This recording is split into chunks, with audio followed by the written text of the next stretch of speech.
Donc actuellement on est le 23 janvier 2025, il est 19h09, je suis censé partir dans 6 jours environ vu que je pars le 29. Je sais pas comment ça va se passer, très honnêtement. Avant de partir, j'étais anxieux à l'idée de ce voyage, à l'idée de cette nouvelle aventure qui s'ouvrait face à moi, qui me tendait les bras. Je savais que beaucoup de choses allaient changer, je savais que j'allais changer, que ce soit ma relation envers moi-même ou envers les autres. Je naviguais sans cesse entre excitation et angoisse. L'excitation de fuir une ancienne version de moi-même que je ne connais que trop bien, de découvrir le monde, de faire un pas de géant dans cette vingtaine qui jusque-là ne m'avait pas réservé que de bonnes surprises, mais aussi l'angoisse de ne pas réussir, de ne pas faire le bon choix et de ne pas trouver ce que je cherche au bout de ce voyage. La peur de réaliser que la véritable prison n'est peut-être pas mon quotidien, mais moi-même. Ces barrières mentales, ces habitudes dont j'espérais me débarrasser. Et si elles faisaient le voyage avec moi, avais-je raison d'avoir toutes ces appréhensions? Allais-je réellement découvrir quelque chose dans ce pays si immense? Ai-je pris la décision de trop? Suis-je allé trop loin? Dans l'épisode juste avant, j'avais dit que le marché de Château-Chac n'ouvrait que mercredi. Bah, ça tombe bien, on est mercredi. Je vais ainsi pouvoir tranquillement y aller. Comme ça sera chose faite.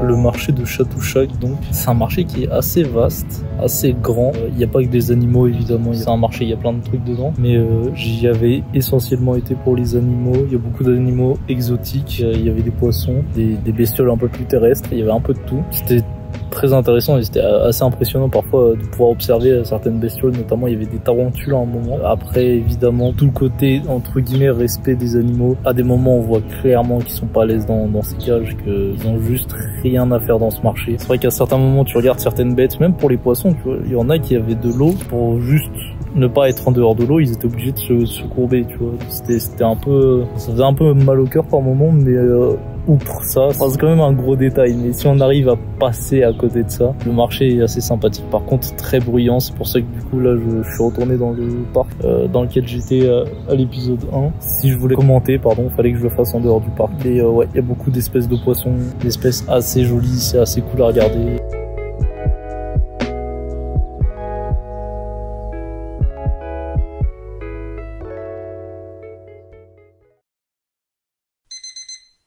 Hier soir, du coup, j'ai publié le premier épisode du vlog et contre toute attente de ma part, il a correctement fonctionné. Parmi les nombreux commentaires que j'ai reçus, je vous en remercie. Il y en a 2 qui sont particulièrement sortis du lot. Donc celui de Ziad254 et de Celia Sagunausasu 7636. Putain, il est long le pseudo. Et les 2 évoquaient le fait que j'étais littéralement en train de reproduire une erreur que je faisais déjà en France, c'est-à-dire taffer à partir de ma chambre. Et c'est vrai que j'avais pas du tout vu les choses comme ça. J'avoue, pris dans le fait de me chercher une routine, de me trouver une nouvelle vie, etc. J'avais totalement négligé ce point et j'étais littéralement parti pour refaire, littéralement comme dit Ziad, les mêmes erreurs qu'en France, oui, littéralement. J'ai un peu bouleversé ma routine. Ce matin, je vais pas aller dans un parc. Ça va faire une semaine que je suis arrivé à Bangkok et je dois faire la lessive de mes habits. Cet après-midi, du coup, je vais pas la passer dans ma piole. J'ai un pote qui m'a conseillé des cafés, des espaces de coworking pour travailler. On va gentiment faire ça.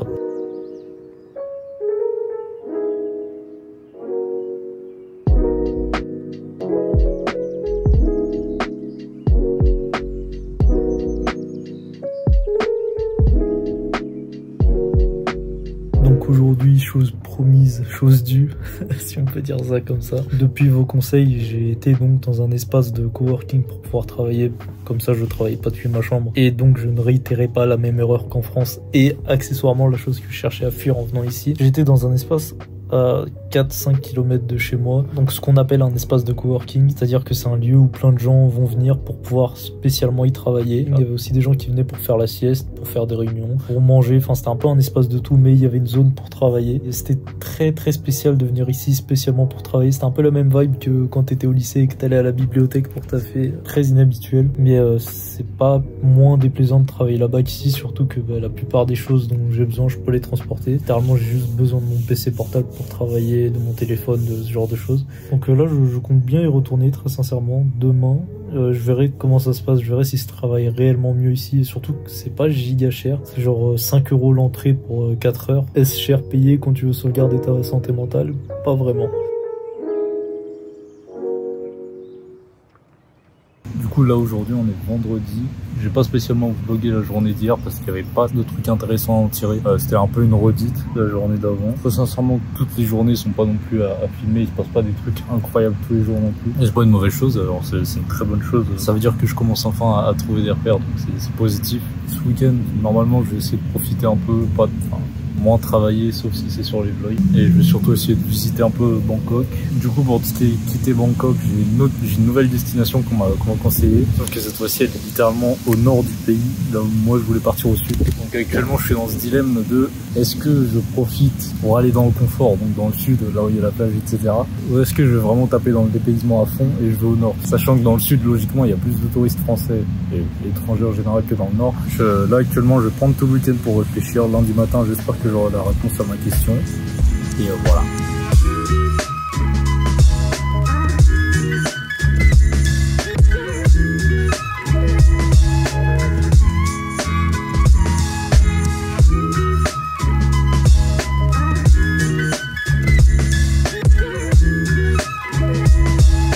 Le mall, vous pouvez voir des images, je dis mall parce que qu'est-ce qu'il a celui-là? C'est très grand et c'est très haut surtout. Je crois très sincèrement que j'ai jamais visité peut-être un centre commercial aussi grand. Il y avait vraiment beaucoup d'étages, genre 5. La petite particularité, c'était que le rez-de-chaussée, en gros, servait des trucs pas manufacturés, mais bon, il y avait des habits, il y avait des bracelets, il y avait un peu plein de choses. C'était un peu le souk, version clean, évidemment. Il y avait aussi un spectacle de trucs chinois auquel j'ai pas pu assister parce que en fait, c'était au moment de bouffer. J'avais les mains qui étaient occupées, j'ai rien pu filmer.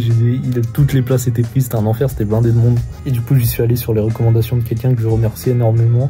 Et voilà, non, c'était vraiment très sympa. Bon, j'ai passé du coup la journée un peu à profiter, à acheter des trucs. C'était très cool malgré le fait qu'il m'est arrivé une petite péripétie sur le chemin du retour. En Thaïlande, faut savoir une chose, c'est que les taxis ici, il y a 2 modes. En gros, déjà tu les commandes sur l'application Grab, donc c'est l'équivalent de Uber, et tu peux être transporté de 2 façons. Soit tu prends la caisse façon standard en Europe, on va dire, soit alors ils te proposent une autre option qui est le bike, une Grab motorbike, quelque chose comme ça. Et en gros, du coup, c'est toi qui montes à l'arrière de la moto d'un gars et le gars il t'emmène. En gros, c'est comme Uber mais sur moto, et je prends tout le temps ça parce que déjà moi ça me permet de filmer des plans qui sont très cool comme vous pouvez voir des fois de temps en temps pendant les vlogs, mais surtout parce que j'aime beaucoup la sensation, le fait que tu ne prennes le vent, il y a une vibe particulière en fait, surtout que les motos conduisent n'importe comment, mais ils ont l'air de savoir ce qu'ils font. Pendant que je suis à l'arrière de ce drive, j'écoutais de la musique du coup avec mes AirPods, et à un moment c'est bizarre mais la musique elle coupe, j'ai les sons d'un côté mais plus de l'autre. Ouais, c'est bizarre, j'ai essayé de toucher l'AirPod a littéralement disparu. Je dis littéralement au Uber ouais faut qu'on arrête, can we stop here. Tu vois, du coup il s'arrête sur le côté. J'active l'application localisée sur iPhone, là, le truc qui te permet de localiser tes objets perdus. Il me dit littéralement qu'il est genre à côté de ma position. Je les trouve pas.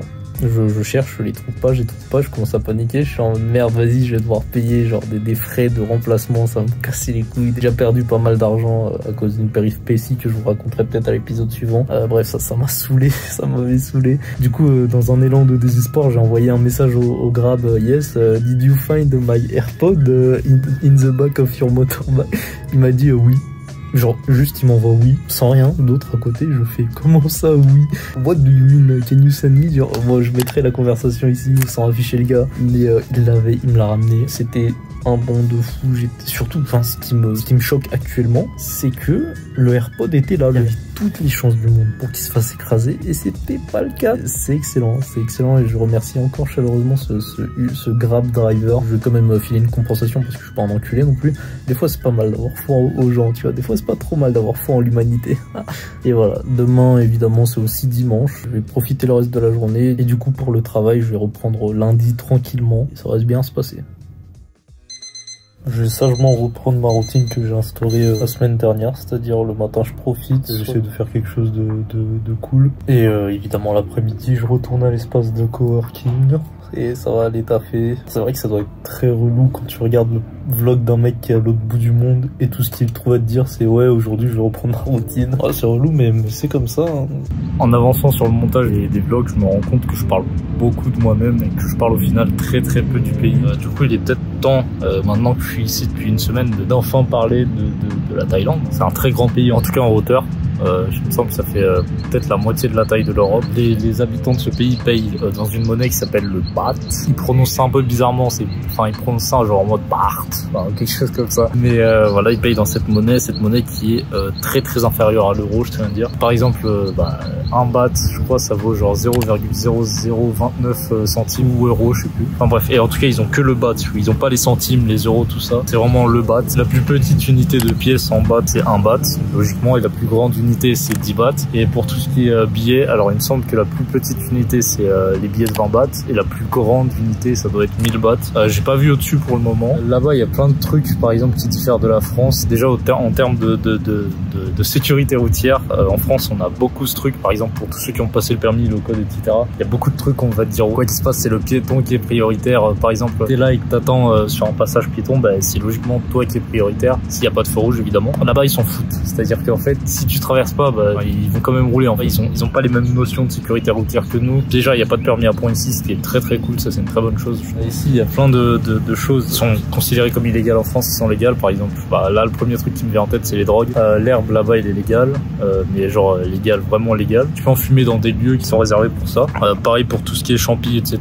Enfin, vraiment, c'est très bizarre de voir qu'il y a littéralement des magasins qui sont consacrés à ça. En termes de tout ce qui est la sécurité au niveau des forces de l'ordre, j'ai pas beaucoup observé ce point-là. Donc je saurais pas dire grand chose. Généralement ils sont plus méfiants envers les étrangers qu'envers les Thaïlandais. De ce que j'ai cru comprendre, la cigarette électronique c'est en majorité interdit dans le pays. Si t'es Thaïlandais et que t'en fumes une, genre bon vas-y, tu vois, ils vont rien faire. Si t'es étranger et que t'en fumes une, ils vont te casser les couilles. J'ai pas encore expérimenté ça mais c'est ce que j'ai beaucoup entendu. Je vais spécialement parler pour Bangkok. Et c'est vrai qu'il y a beaucoup de bâtiments, il y a beaucoup de buildings, genre enfin vraiment des fois j'ai tellement l'impression d'être à Courbevoie, enfin c'est terrible. Le coût de la vie est généralement moins cher ici quand tu gagnes un salaire moyen en Europe. Mais j'ai l'impression que le Thaïlandais de base arrive à plutôt bien s'en sortir. Par exemple, le prix d'un repas, il va être divisé par 2 ici. Pour 5 euros, tu peux très bien manger, là où en France, il n'y a rien, il y a aucun repas qui est à 5 euros, c'est que les trucs surgelés qui sont à 5 euros. Au niveau de la street food, j'ai pas essayé très honnêtement parce que j'ai pas envie de prendre de risques. La plupart des clichés que t'as en tête quand tu viens dans ce pays, ils sont vrais. Ils bouffent beaucoup de pâtes, de riz, de bœuf. Ils ont pas cette culture du pain que nous on a en France. Nous en France, évidemment, on bouffe beaucoup de pain.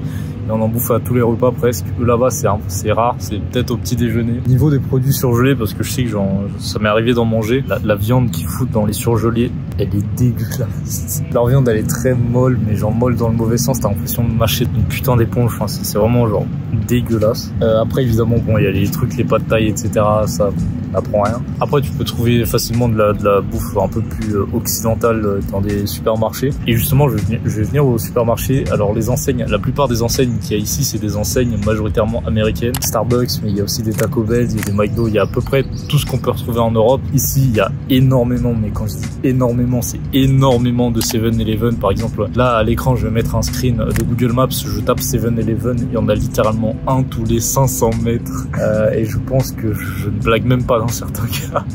Il y a aussi une autre firme japonaise qui s'appelle Lawson 108. C'est un peu comme 7-Eleven, je crois que c'est moins cher et ils servent des produits japonais. Mais nous en France par exemple on a Darty, on a ce genre de choses. Eux ils ont un truc qui s'appelle Banana, c'est le nom qui me fait rire. Et voilà, après les autres trucs propres au pays, j'ai pas eu le temps spécialement de les observer. Je sais pas à quoi ressemble la télé thaïlandaise très sincèrement. Et ouais par exemple je sais pas ce que c'est le sport national, j'ai encore beaucoup de choses à découvrir sur ce pays, mais vous en savez déjà un peu plus. D'ailleurs aussi concernant la religion du pays, alors je sais pas si c'est la religion officielle du gouvernement etc, mais ils sont en majorité bouddhistes. Et oui, truc que je voulais rajouter sur la bouffe aussi, ils bouffent giga épicé, mais genre épicé comme pas possible, c'est à dire que on se fout de la gueule des Indiens mais eux ils abusent. Truc qu'on croise dans les supermarchés, ici les portions sont grave réduites. C'est le premier exemple qui me vient en tête parce que c'est ce qui m'a fait me rendre compte. Mais ici tu trouveras pas de paquet Oreo format familial ou de paquet Haribo là, tu sais les bonbons gélatineux en forme d'ourson. Ici t'as pas les gros packs que t'as en France. Moi c'est lié à un certain mode de consommation, si c'est juste que j'ai pas trouvé les bons packs. Et pour moi qui aime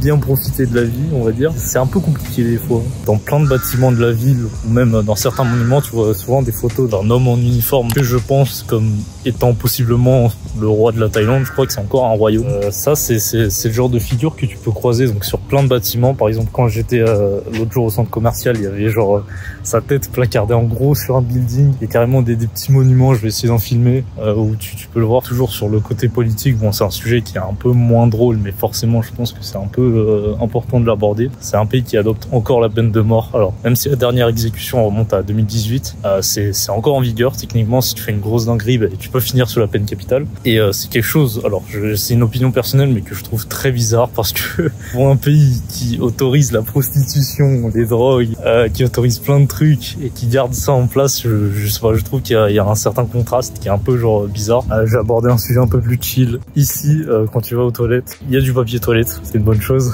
Il est genre, c'est pas interdit dans le sens où si tu le fais, tu vas pas aller en prison, mais c'est fortement déconseillé de jeter ton papier toilette dans la cuvette. Je m'explique. En gros, c'est à peu près le même mode de fonctionnement, par exemple, qu'au Japon, c'est-à-dire que d'abord tu dois te doucher avec la douchette et ensuite tu dois nettoyer. Si tu fais bien les choses, normalement ton papier toilette c'est juste fait pour enlever l'humidité.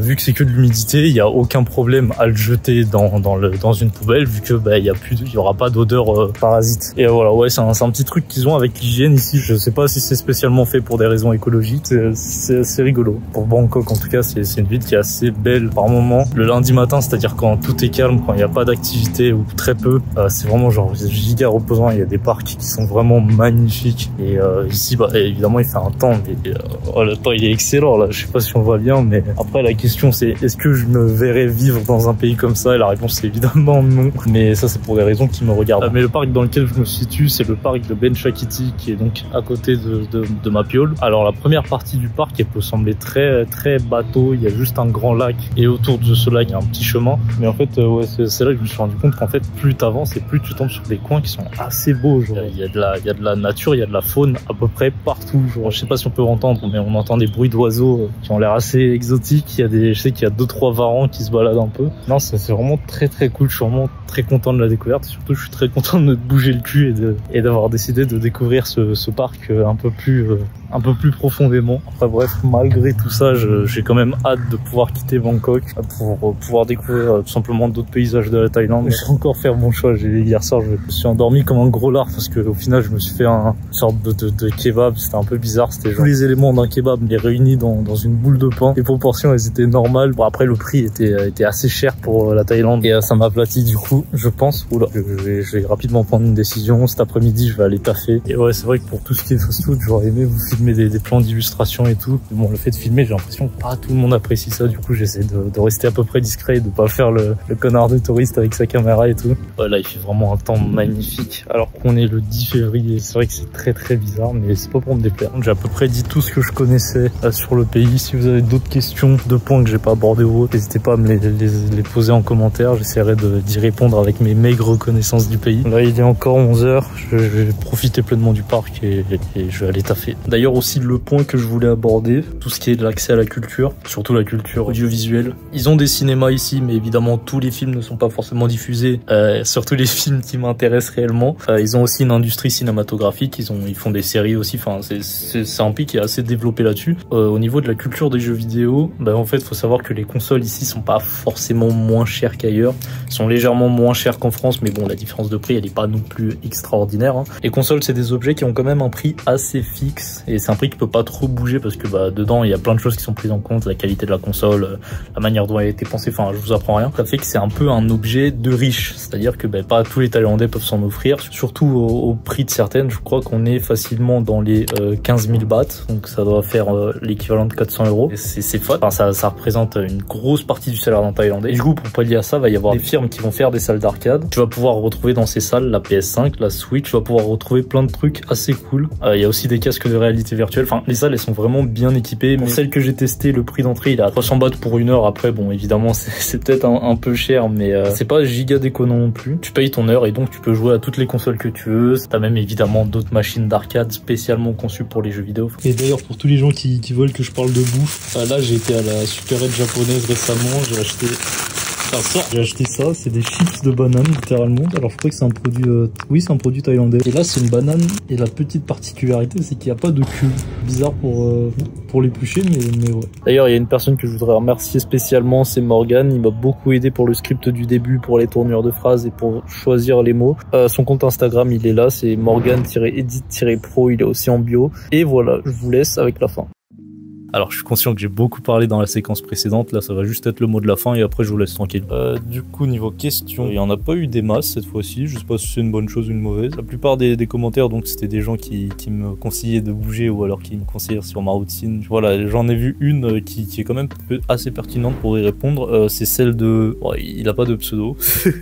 Comment ça se passe pour l'argent du coup, tu convertis sur place? Alors évidemment, on paye pas dans la même devise que nous, du coup logiquement je peux pas payer en euros, je peux pas payer avec mes billets. Pour ce qui était des premières semaines, évidemment, j'avais de l'argent liquide sur moi et je convertissais donc dans des endroits faits pour. Il y en a devant les hôtels, il y en a aussi dans les aéroports, mais dans les aéroports, c'est un peu plus compliqué parce qu'il me semble qu'ils prennent un taux. Quand tu vas convertir ton argent, ils vont te prendre un certain pourcentage de la somme. Et dans les aéroports, généralement, ce pourcentage, donc c'est un taux de change, je crois, il est beaucoup plus élevé que par exemple dans certains hôtels, etc. Donc du coup, j'ai directement échangé dans certains hôtels. Le reste des paiements, etc., je fais ça par carte bancaire. Et quand j'ai besoin de cash, je vais à des ATM et je retire ça avec ma carte bancaire, ça se passe plutôt bien. Après bon, faut choisir les bonnes banques, faut choisir une banque qui a des avantages et qui prend pas des taux de change d'enculé. Bon, je pourrais en conseiller quelques, mais je suis pas payé pour ça et je pense que dans tous les cas les gens savent vers quel type de banque se tourner, donc voilà. Voilà, donc sinon pour revenir sur les commentaires, très sincèrement il y a certains commentaires qui m'ont été très utiles. C'est aussi quelque chose que je voulais notifier dans ce mot de la fin, c'est que tout simplement merci pour votre soutien, que ce soit ceux qui mettent des commentaires, qui viennent me voir par MP, qui viennent me poser des questions par MP. Ah si, il y en a une autre. Alors celle-là, je peux pas afficher le message, mais c'est quelqu'un qui me demandait si le côté nonchalant et inexpressif, ça faisait partie de ma personnalité ou si je jouais un rôle. Ça, je joue pas de rôle. Hein. C'est pas le but. C'est clairement pas le but des vidéos. Je ne joue pas de rôle. Donc ouais, ça fait bien partie de moi. Vraiment, vos messages m'ont beaucoup aidé. J'ai mentionné ceux qui m'ont dit d'aller travailler en dehors de ma chambre. Faut savoir que c'est quand même une petite habitude que j'ai prise qui me change les journées en fait. Avant, quand j'entrais dans ma chambre, à n'importe quelle heure, j'avais un peu cette boule au ventre de me dire vas-y, j'aime pas cet endroit. Maintenant que je travaille en dehors de cet endroit, que je traîne majoritairement plus de temps en dehors que dedans, et ben j'ai plus du tout cette impression. C'est une très bonne chose. J'ai plus cette angoisse de retourner dans cet endroit. Mais voilà, ça m'a beaucoup aidé, donc énormément, très merci. Même si cette série de vidéos je la fais plus pour moi que pour vous, ça fait quand même énormément de bien de voir qu'il y a des gens qui me suivent dans mon délire, des gens qui me soutiennent, qui me félicitent. Enfin, c'est très cool. Justement, c'est ces petites habitudes que certains m'ont conseillé, ça a fait que j'ai dû changer ma routine, mais ça a vraiment amélioré ma vision de Bangkok, ma vision de moi-même, ma vision de plein de choses, et je peux très sincèrement dire qu'aujourd'hui, ça va, très sincèrement. Bon, il y a des moments qui sont toujours un peu durs, hein, c'est pas une donnée qui est constante, mais ça va, je vais pas me plaindre, très sincèrement, c'est très cool. Et aussi, il y a très peu de temps, je scrollais des vieilles conversations. Alors en général, faut pas faire ça, mais là c'était une conversation avec des potes, donc ça va. Et justement, dans cette conversation, je leur disais, c'était il y a un an tout pile, quand je travaillais dans des sociétés de production, je leur disais que justement, moi, le montage, ça m'embêtait, ça m'embêtait de faire de la vidéo parce que je faisais des trucs qui ont pas de sens. Et je pense qu'avec cette série de vidéos très précisément, j'ai enfin réussi à trouver ce truc de faire des vidéos déjà de une qui me plaisent. Alors même si le montage est très basique en soi, à part les intros, le reste, il y a rien d'impressionnant. Je pense, j'essaie vraiment de dégager un vrai propos derrière chacun de mes vlogs. J'essaie vraiment de dégager un sens, j'essaie vraiment de faire en sorte que le temps que vous consacrez, que vous passez devant mes vidéos, ça soit pas du temps qui est vain, soit du temps où vous apprenez quelque chose, que ça soit sur la nature humaine entre guillemets ou sur la Thaïlande. Et voilà, c'est quelque chose qui est très gratifiant à s'en rendre compte. C'est vraiment quelque chose qui est incroyable. Donc encore une fois, merci à vous tous pour vos commentaires, pour votre soutien, pour vos partages, pour tout ce que vous pouvez me dire ou pas tout simplement. Je vais pas faire durer plus la vidéo, je pense qu'elle fait littéralement le double en termes de durée que de la précédente, donc je vais vous laisser tranquille. Écoutez, si vous avez des questions, que ce soit sur la Thaïlande ou sur mon parcours, n'hésitez pas à écrire un commentaire, n'hésitez pas aussi à liker, à partager, à commenter, à activer les notifications si vous voulez suivre les autres épisodes. En France là actuellement il est genre 4h du matin, donc je vous souhaite un bon réveil peut-être, je sais pas. Merci à tous dans tous les cas, je vous souhaite une excellente journée, une excellente après-midi ou une excellente nuit. C'était le deuxième épisode de ce vlog en Thaïlande et je vous dis à très bientôt.